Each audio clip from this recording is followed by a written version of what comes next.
നമ്മളിന്ന് വറ്റ കറി വയ്ക്കാനാണ്.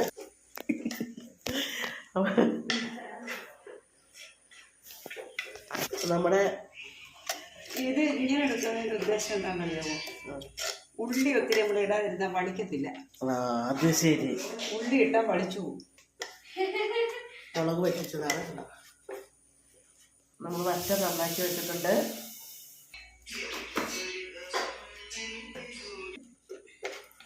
ഇതിലെന്തൊക്കെയാ ചെയ്ത്? ഇതിനകത്ത് പ്രത്യേകിച്ചൊന്നുമില്ല. പച്ചമുളക്, ഇഞ്ചി, വെളുത്തുള്ളി ഇതെല്ലാം ചതച്ച് വാരി എണ്ണയ്ക്കകത്ത് കടുക് ഇട്ടും പൊട്ടിച്ചിട്ട് ഇത് അതിനകത്തിട്ട് വഴറ്റുക. പിന്നെ അതിൽ തിളച്ച് വരുമ്പോൾ മീൻ അങ്ങ് വാരി ഇടുക. തിളയ്ക്കുമ്പോൾ തന്നെ